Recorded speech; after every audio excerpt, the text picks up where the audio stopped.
Hi, I'm Alex Pearl, and this is Beyond Borders, the show where we celebrate unique and creative minds within the LGBT community. Joining me today is Erika Klash, the world's premier video game, anime, and kawaii drag queen. Erika, thank you so much for being here. Thank you for having me. I'm very excited. It's great to have you. I just wanted to say before we begin, congratulations on the degree. Yes, thank you. I graduated last year.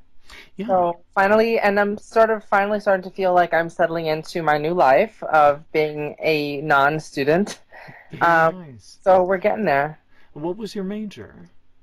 It was dramatic writing, so it was a mix of playwriting, screenwriting, and TV writing, and that was at the Tisch School of the Arts at NYU. I concentrated in playwriting, although I took courses in all three of them. Mostly playwriting for me. Very good. Are you playwriting right now? Am I writing any plays right now? Yeah. No. I'm feeling a little bit stuck with regards to that. There are a lot of other things in theater that interest me, like dramaturgy, directing. Right now I'm working, my day job is in the administrative side of theater. Very good. So it's a big question mark what my next theater pursuit is, whether that's more writing or something else. But yeah, we're going to see what happens. Very good. If you don't mind, I'd like to see a little bit about the man behind the character. Where is it that you grew up? Did you grow up on the East Coast? Yes, I grew up in New York City. I was actually born in Miami, Florida, but I come from a long line of Nuyorican, of Puerto Ricans living in New York. We moved down there for a couple years. I was born, then we moved right back. So I've really been here in New York City my whole life, other than a semester that I spent abroad in London. So Oh, that's I'm a New Yorker. fantastic. How Yeah, was that for you? that was magical. I want to go back.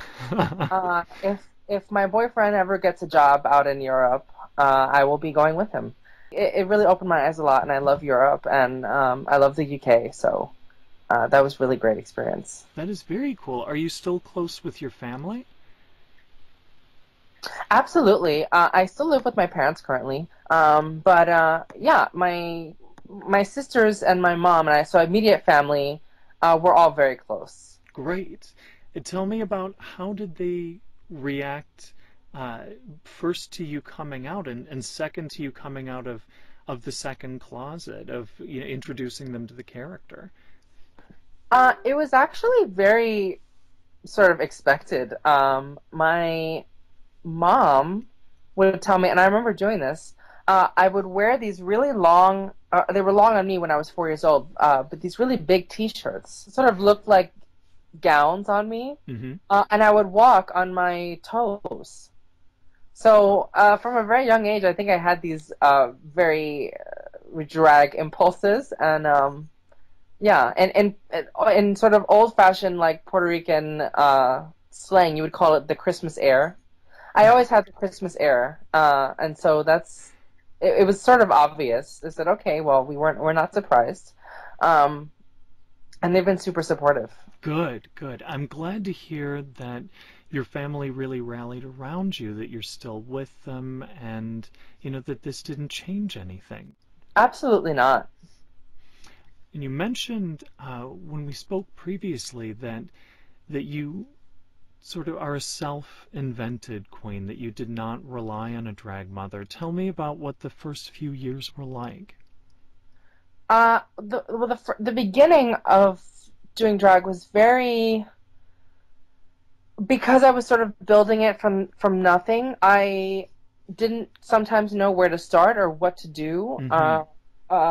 The drag scene in New York City, and I'm sure any drag scene or any subculture, there's such a tight bubble going on there. People that are outside the bubble don't really have any clue of what it's like to be inside the bubble. Hmm. And then when you're inside the bubble, there's this whole world that you are a part of. When I first started, and especially because I didn't have someone sort of telling me all the details, for me it was just sort of putting myself out there and doing the research on my own and really sort of doing what I could to build something that made me happy, and that was unique. So Yeah. I at the same time, you know, on the one hand, I didn't have sort of this support that a chosen family, a drag family would provided me, but it also allowed for this incubation period that was really about me laying the groundwork for, okay, what is my perspective on drag? So I think ultimately it was really helpful. And do you think that freedom, the way that you created your own character from the ground up, really allowed your imagination to play, to be free? Definitely. I mean, I wasn't. There weren't any sort of protections or things handed to me due to having a drag family.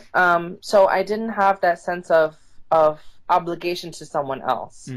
I had this sense of I'm gonna do this thing that makes me happy, and if it turns into something that I really enjoy, then I'm gonna keep doing it. And so it sort of turned into, well, let's see where it goes, to this is a thing that's sort of maintaining itself and running itself now in a lot of ways. Yeah, and I'd love to hear in your own words, you know, because Erika is such a vibrant and distinct character, how is it that you would define her? How would you define her style to people who, say, haven't been introduced to her before? Yeah, so Erika Klash is a drag queen that draws inspiration from video games, anime, and Japanese street fashion. So, and that can include cosplays, that includes makeup looks inspired by characters from popular video games and anime, specifically Nintendo. I love Nintendo. And, you know, when my character is not dressing up as other characters, she is in this very stylized and very uniquely drag interpretation of Japanese street fashion. Yes, and I think you really, I think you've really grabbed onto something very interesting. You'd mentioned before that there are others that have done a drag take on Japanese street fashion, but perfectly honest, you had stood out from the pack so much. I was really impressed with your take on it.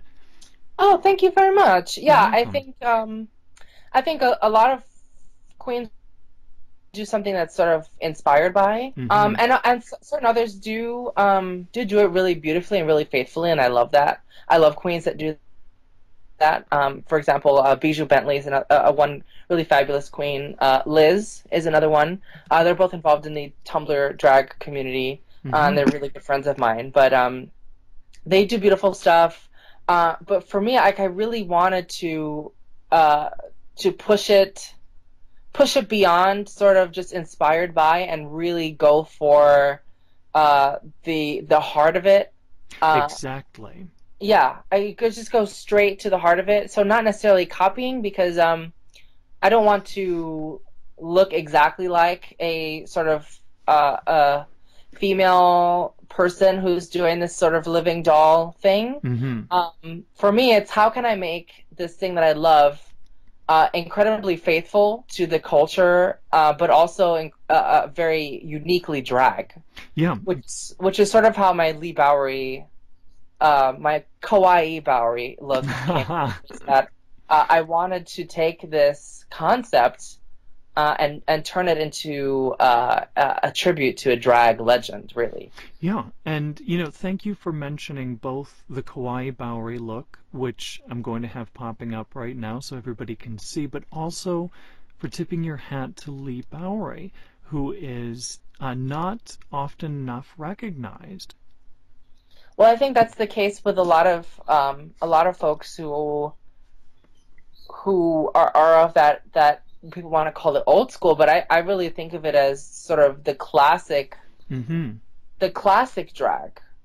Yes. It's not necessarily classic in terms of this is beautiful realness drag or fish drag, but it's classic in terms of it goes back to the roots of what drag is about, which is subversiveness. It's about playing with things. It's about not taking things seriously, but also, be it with camp value or be it with shock value, pushing things to the nth degree. And I've always loved art that pushes things, that pushes the envelope in some way that makes it so stylized that you sort of are engrossed in what's happening. So when folks are getting, when folks get offended over something or they want to say, well, that was terrible, I said, well, why do you think it's terrible? Or why does it offend you? I think it's supposed to push buttons, and I would never want to do that in a way that really truly hurts someone's feelings. But I also think that we can't lose that sense of danger or that sense of unease with drag. I think it's meant to be a little bit out there. Exactly. And something that I'd like to hear your perspective on, because you just mentioned pushing boundaries, pushing buttons, and the way that drag can provoke thought and discussion. There are some who view drag as anti-feminist. There's some who view drag as insulting to women, but there are plenty of those within the community that understand that it's a celebration of femininity. What's your view? Yeah, my personal view, I don't identify as a trans person, as a woman. I personally identify as a male-bodied person who is feminine.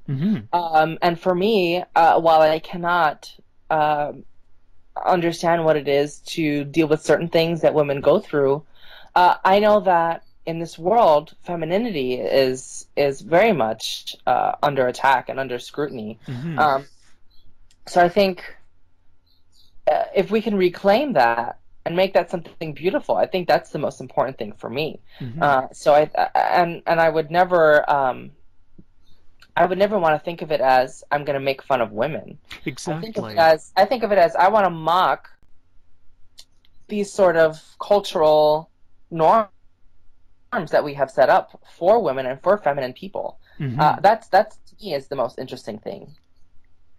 When I did my ganguro look, which was a little bit sort of controversial, not hugely controversial, but controversial in some senses for some people. To me, that was really about paying homage to the real sort of intention of it. So people who are from the United States and come from this very complex racial relations history will look at that and say that is blackface.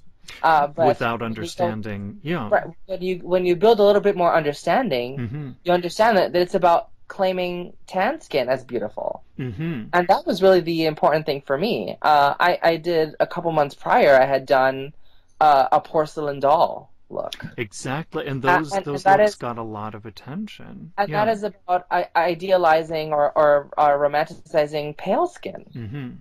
So for me, it's all about the cultural exchange that's going on and the real sort of cultural statement that we make when we do drag. And that's why the ganguro look was important to me, because I'm a person of color, my skin is tan, so I that was really the reasoning behind it. Do you find it a bit strange that people would consider it controversial when you show a celebration of darker skin, but when you show a celebration of lighter skin than your natural skin tone, no controversy? Well, I think the unspoken sort of phenomenon there is that we look at aspiring for whiteness to be the norm and to be acceptable, but to aspire to blackness or tan skin, it often is associated with that sort of minstrel show, blackface, all these sorts of things that are meant as demeaning or offensive or hurtful. You just have to be conscious of what the social pressures are. And I wanted to see, besides Japanese street fashion, you said that Japanese art and life really fuels you as an artist. I wanted to see what anime and manga do you really love? Oh, I love Sailor Moon, of course. Yes. I mean, the Pokemon anime is really nice as well. But some other ones that I really loved were Cute High Earth Defense Club Love, I have which is not sort of seen this, that yet. What is which is that? it's an all male cast. Hmm. That sort of parodies Sailor Moon. Oh, you know what? There's a You group need on to watch it. Facebook, LA Gaming Society with a Y. Someone had just posted a trailer for that the other day, and I thought, what on earth is this? So You thank you need for to bringing watch that. it. Yes. Watch it. It's great. And that's a very comedic, light anime. And then on the other side, there's Madoka Magica, which is like this very dark take on the magical girl Hmm. genre. So I love it all. I love it all. But those three in particular are ones that I've really watched and enjoyed. And also video game culture. Video game culture has been a big influence on you. You mentioned that you love Nintendo, and you mentioned Pokemon before, which I also love. What are some of your favorite games? Oh wow. So many. I mean, really, I'm a Nintendo person. So I love the Mario, I love the Pokemon. Donkey Kong is really great to me. Banjo-Kazooie is like one of my all-time favorites. Hmm. I just got for Christmas, I got Yoshi's Woolly World, which was I'm just in love with it. Well, because you mentioned Donkey Kong, I wanted to say thank you for the Dixie Kong. Oh, thank Look, you. that was so good, and I wanted to say thank you for really pushing the animal side of it, for using faux fur, for everything that you've done. Yeah, absolutely. It was a really long incubation period for that particular look because I was trying to just wrap my head around what I wanted to do with it. And I said, well, I've seen all these cosplays of just, blonde ponytail and denim shorts and all Hmm. this sort of stuff. And I said, well, what can I do to push it further? And the fur just came about. So it just, I said, once I found the fabric, I said, we have to do this. I have to do it. And it came through 100%. It looked gorgeous, and the thing that I love is that you were able to push that boundary between, is it cosplay, is it drag, to the point where there is no more boundary. Absolutely. I think for me, and we might get into this later, but I think for me, like, it's so important to be diversity positive when we talk about cosplay and drag. There's Absolutely. so much self-division and so much self-stratification in subcultures. We have to be really careful that we are continuing to push the envelope, not just with our art form, but also in terms of uh, making an effort to include people in our communities. Absolutely. Do you consider your art specifically to be a bridge between cosplay and drag? I'd like to think so. I think it's really awesome that myself and other cosplay queens can say, well, we are. I'm assuming for most people that I'm thinking of right now, we're male-bodied folks Hmm. who love. To me, it's all about self-transformation. Hmm. If we can say, well, we are able to tuck and cinch and pad and do our makeup so that we can look like this character that we love so much, Hmm. that's really awesome. So that's really what I love about it, is getting to step into all these characters that I love and Absolutely. and pay tribute to them. I love that moment when I say, wow, I really look like that character, or I really executed what I wanted to execute, and now I feel fully in control of my work. Yeah. That's a beautiful feeling. Yeah, where you're no longer looking at the details, you can take a step back from the mirror, see the whole picture, and have that wow moment.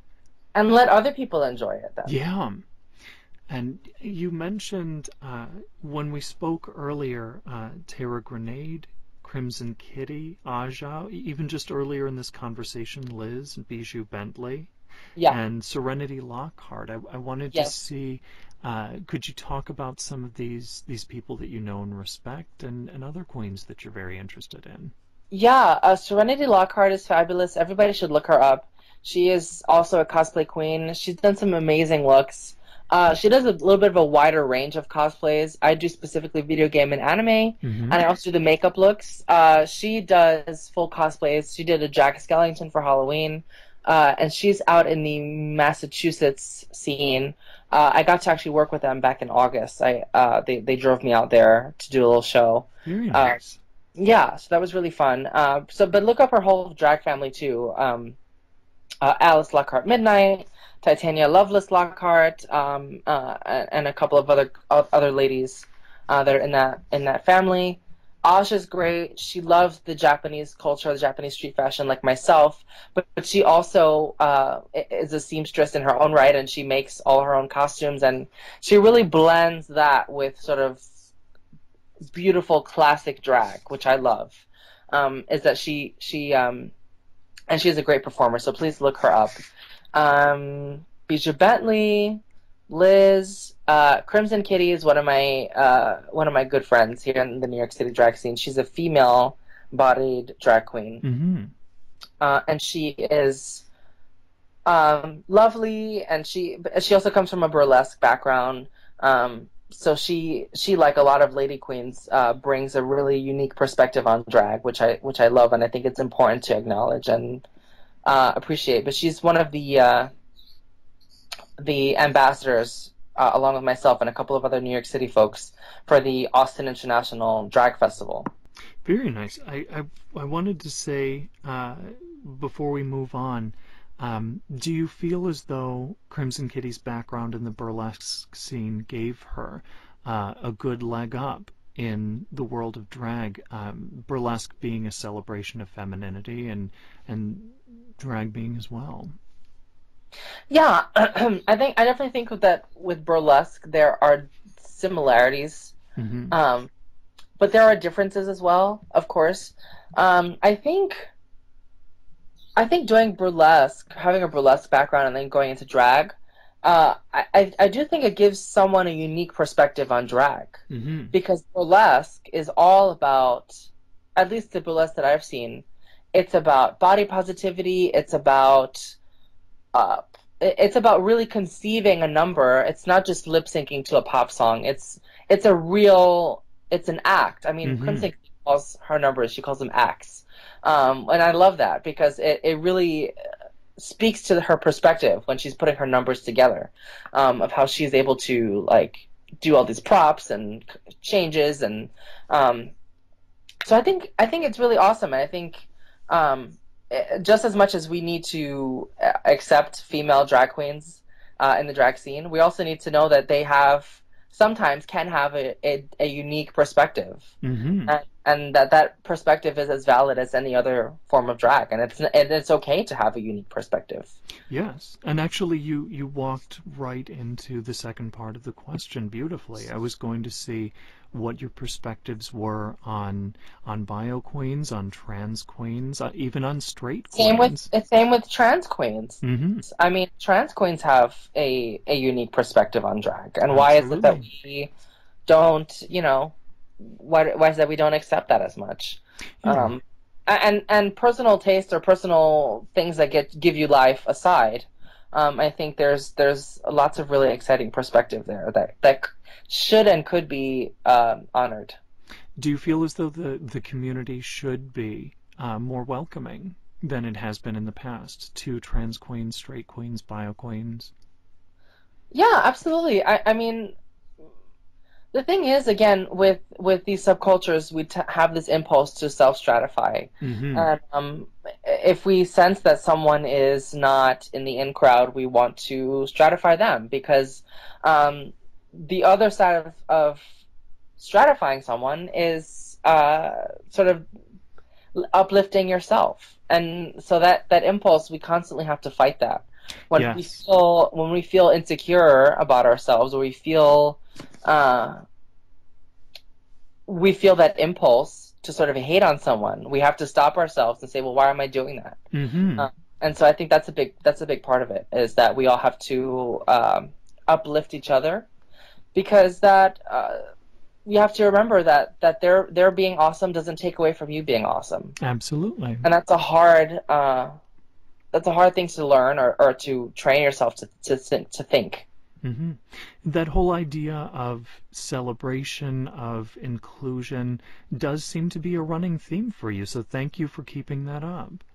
Yeah, and you know, to me, I think of it as this is the most efficient and the most positive way to handle things. I don't think of myself as a social justice warrior or this sort of militant inclusivity police, but I do think if someone wants to be in the community and they are being respectful of the traditions, then allow them to be that and allow them to do their work. And you mentioned Tara Grenade earlier, and this was someone that you'd said definitely keep your eye on. I'd love to hear more about Tara. Yeah, Tara Grenade is a really funny queen.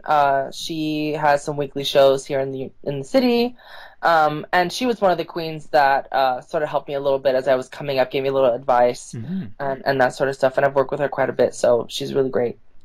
And I know that you'd had photographs done by Madeline Hatter, some of which we're going to be featuring. Oh goodness, I just I just got one like another, I think yesterday. Very nice. Received another photo from her, and her photos always turn out amazing, and they make us look amazing. So was yeah, that the Gumi look? Yes, that was very nice. Gamer makeup, and so I'm really happy with how it turned out, and I'm really happy with how well she shot that. And I know that you and I had spoken briefly as well about Kareem McJagger, the pushing of the gender binary boundary, and the Glow party. Can you tell me a bit about that? Yeah, so Glow was a weekly party in Chelsea. It was at a bar called G Lounge here in Chelsea, Manhattan, and it was really, really fun. And I got to do a lot of my crazy cosplay looks and gamer makeup looks. I think I did Poliwag. I did a character from Cute High Earth Defense Club Love.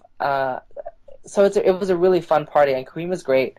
Kareem is sort of like hyper masculine and hyper feminine at the same time, and that's really the essence of like, you know, stylized and to the nth degree drag. So I think that he's really fun.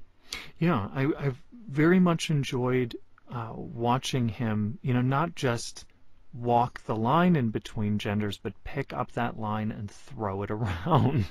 Yeah, it's not sort of this middle ground. It's sort of like both extremes at the same time. Yeah, it's sort of like bringing these two big things together, which I find really fascinating. Yeah, and the fact that both are done well, it comes across as gorgeous, and it challenges your idea of what is beauty.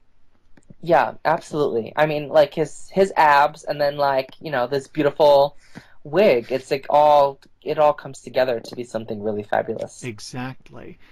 And I know that you mentioned the long tops from when you were really young, but what was your first time in drag proper? What was your first performance like? Oh, my first performance was, we're coming up on 2 years actually, 2 years ago. But it was at Boots and Saddle. Now Boots and Saddle is a gay bar in the West Village, and they recently moved, but this was at the original space.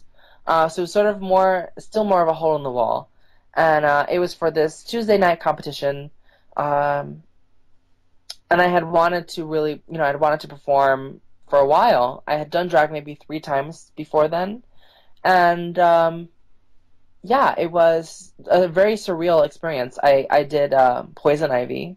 Very nice, very nice. Yeah, that was really fun. I've always loved Poison Ivy, so it was really great to do her. So I did a Poison Ivy number, and yeah, it was so scary, but at the same time, it was like, oh, I can do this, which was really strange because I said, well, you know, if I choke, then I just choke and I'm done. But it was really, I came to life, and I really look back on that day with good memories. Well, thank you, first of all, for bringing Ivy to life. It's a character that I love as well. And second, I'm very glad that you shone in the spotlight and that you didn't hesitate. Yeah, I think it's hard because again, you don't know quite where to start, or and again, there's a lot of culture that you have to be acclimated to when you're entering the drag world.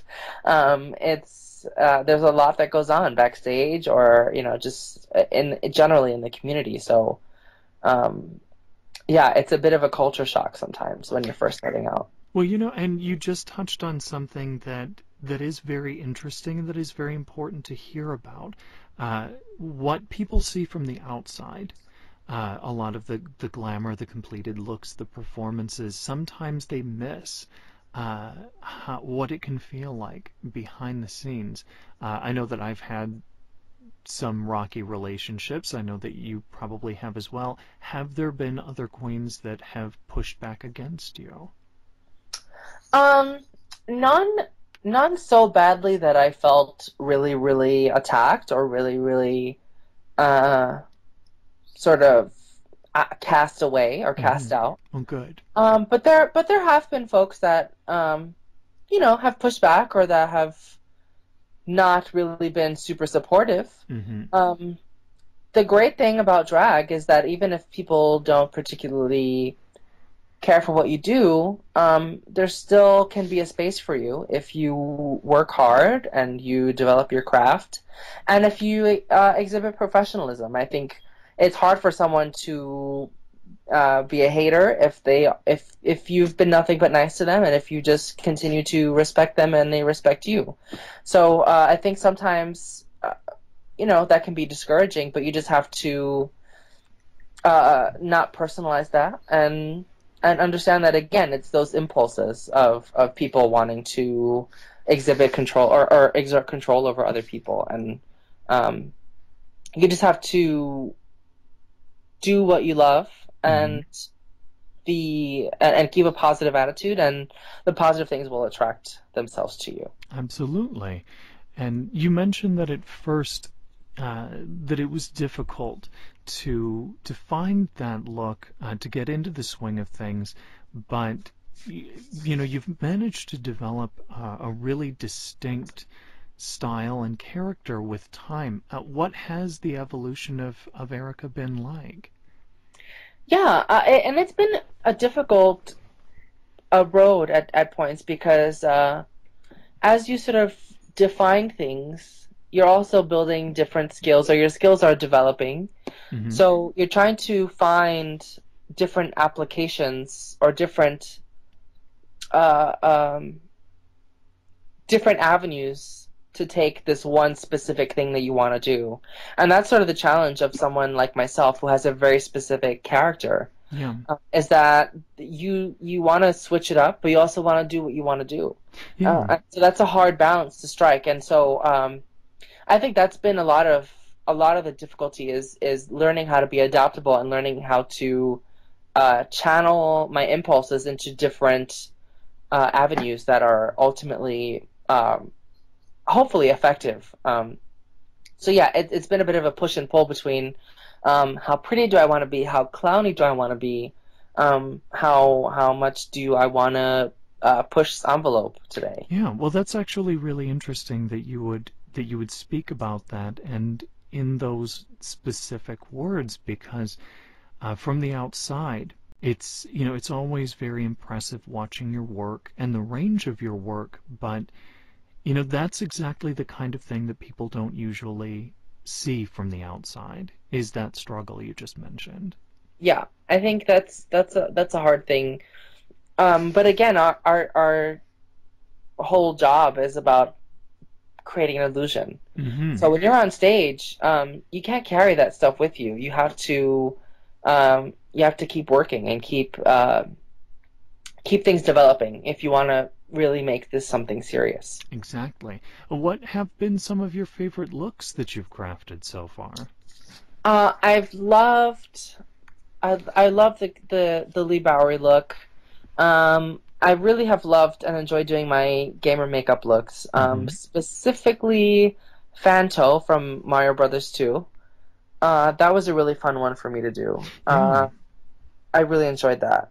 Trying to think. The Gumi was really fun to do because I love Gumi and it's such a silly character. Trying to think. Well, thank you, really course, quick, thank you for giving some love both to Super Mario 2, which, in my opinion, was the most underrated of the Marios. I loved it.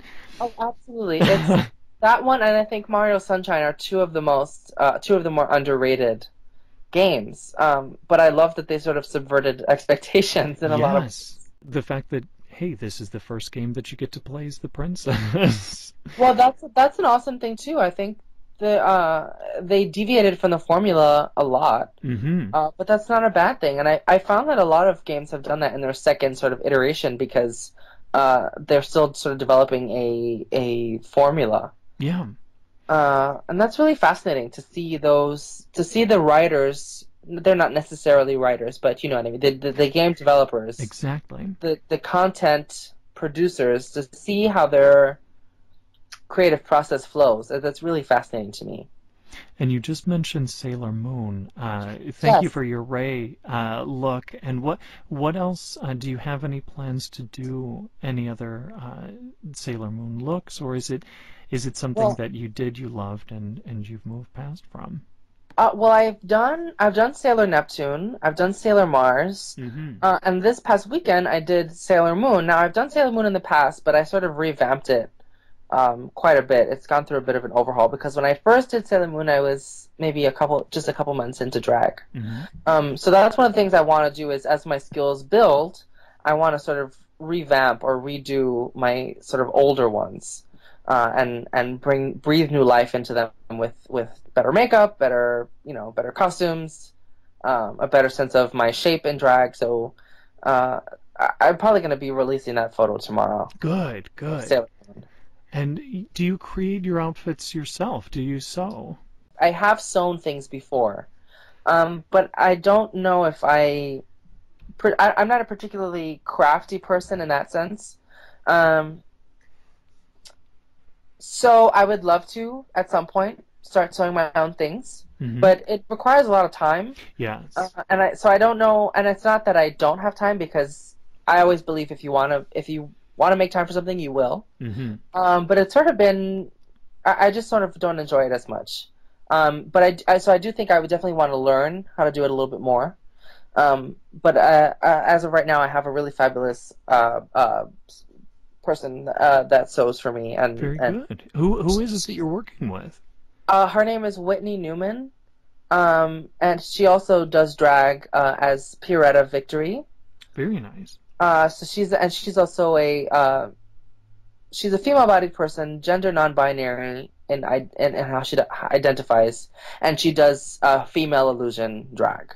So she's fabulous. Look her up. Well, just from the name alone, I'm definitely going to be looking her up. That is smart. Yeah, she's great. She made my Lee Bowery look. She made my Mothra cosplay. Oh, I forgot to mention Mothra. Yeah, that's one of my favorites, definitely. And also, the husband is a huge fan of Gojira and Mothra. I think I've seen just about every Mothra film with him, and when I told him that you had done a Mothra, you have no idea how thrilled he was. So thank you for that. Absolutely. I've always been a big fan of Godzilla, and I sort of had the idea randomly to do Mothra, and I talked to her, and she said, well, it's, we just sew it all together, and we get the right pattern, and put some wooden sticks in the wings, and you have fully functional butterfly wings. So I said, well, okay. So the wings were sort of meant to be really faithful, and the bodysuit is sort of a looser interpretation of Mothra's sort of head and thorax.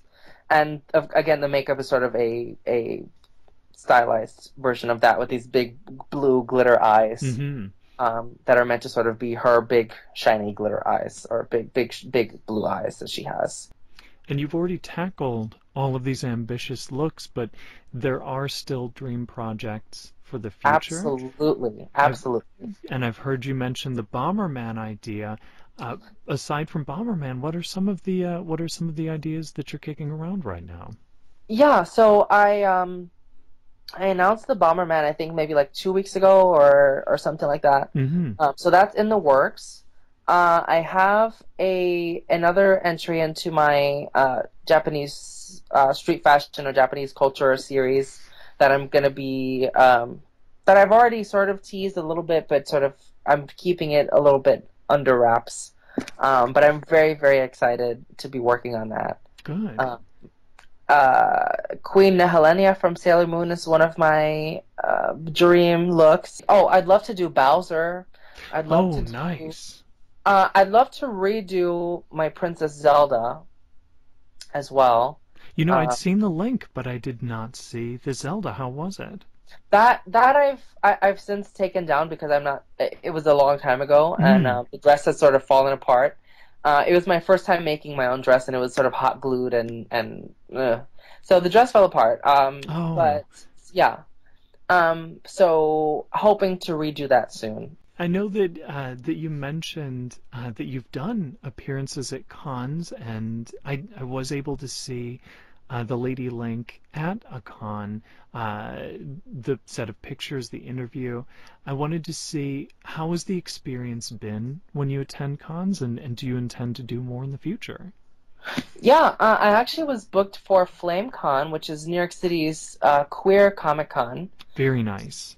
That was back in June of last year, and that was really fabulous. I spent all day in drag. I spent like a 14-hour day in drag, starting from when I put my sort of coverage foundation on to when I took it off. And that was really great because everyone was clued into what I was doing because it was a queer audience. So I spent all day at the expo. I performed at the after party, which had all kinds of burlesque and cosplay drag performances. Very nice. Yeah, it was really, really fun.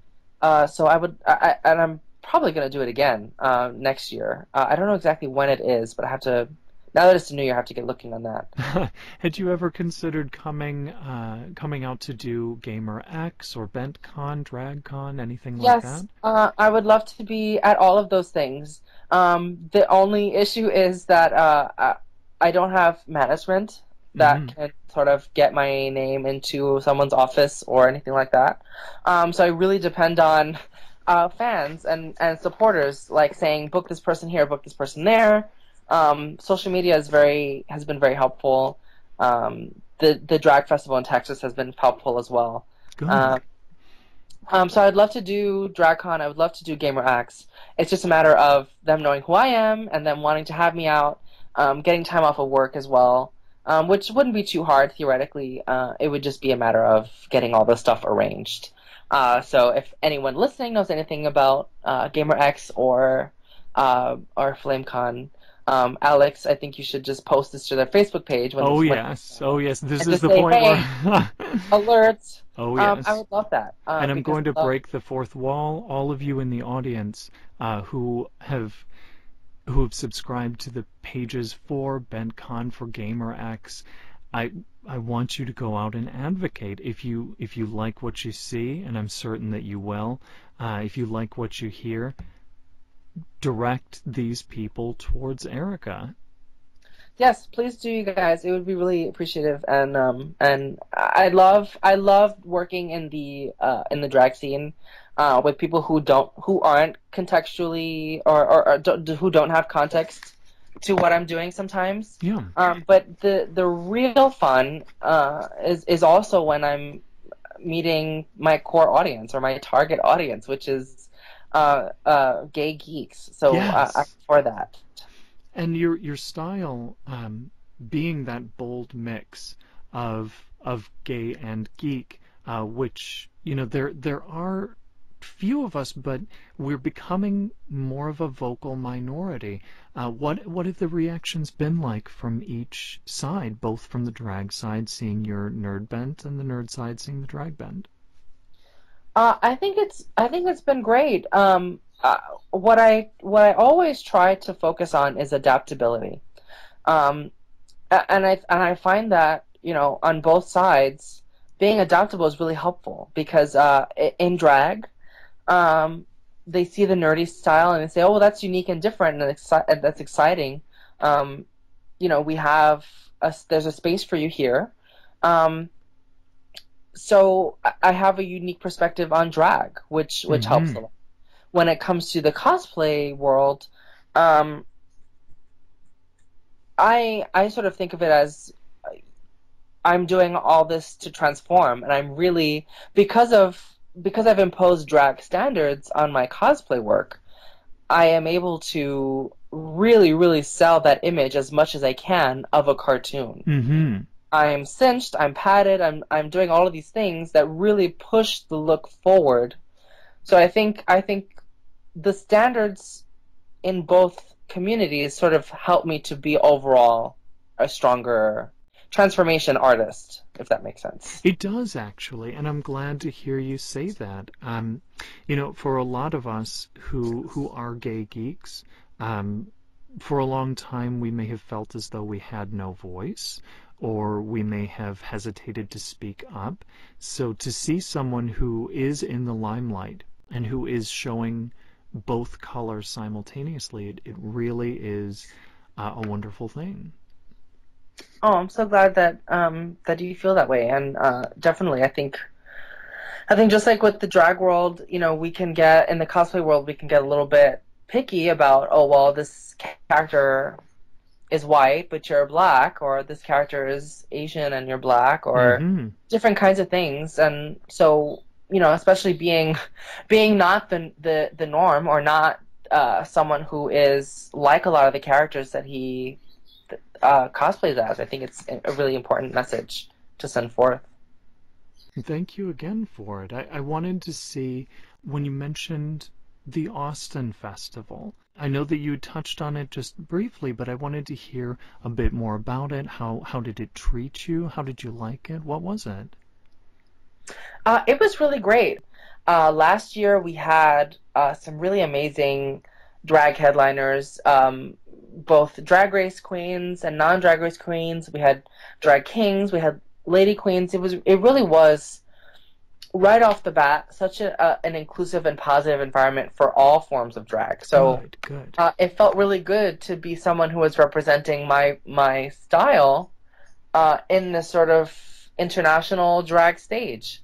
It was really exciting. So I went last year in May, and was really jazzed and excited because the environment was so supportive. Everybody was so happy to be there and so supportive of everyone else.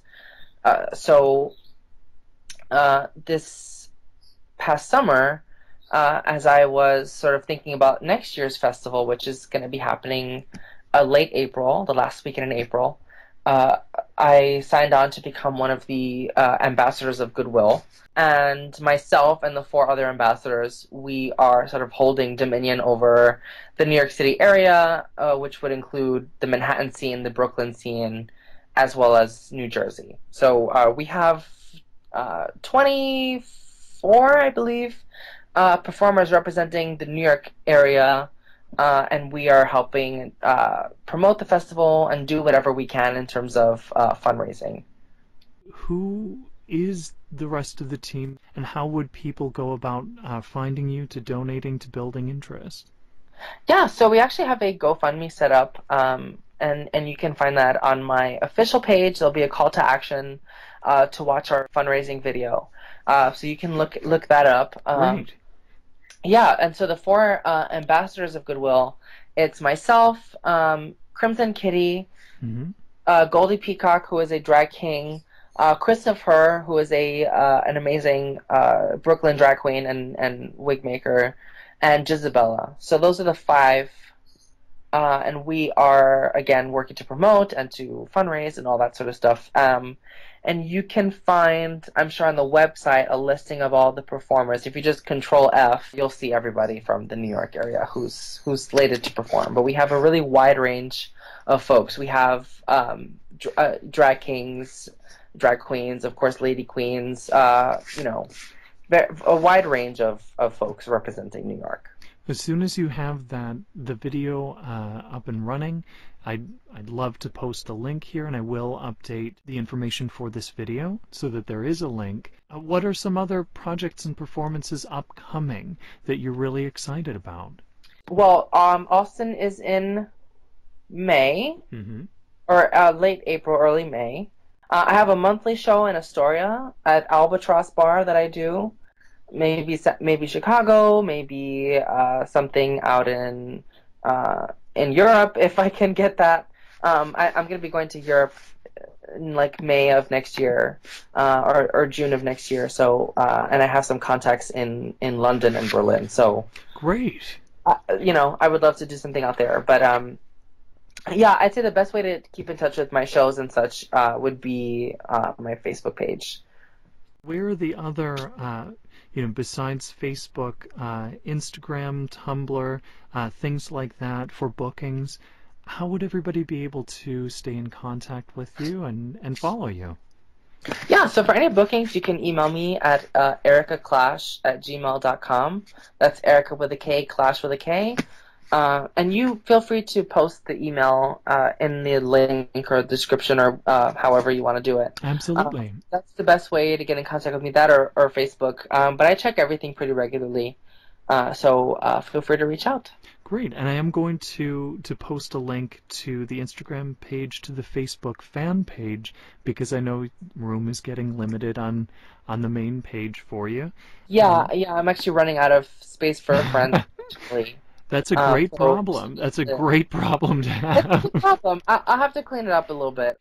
I wanted to say thank you again. I wanted to say thank you for all of those of you who've been listening. Thank you for joining us on this episode of Beyond Borders.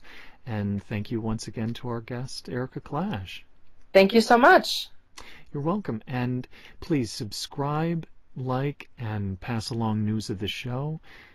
Thank you again for joining us, and good night, everyone.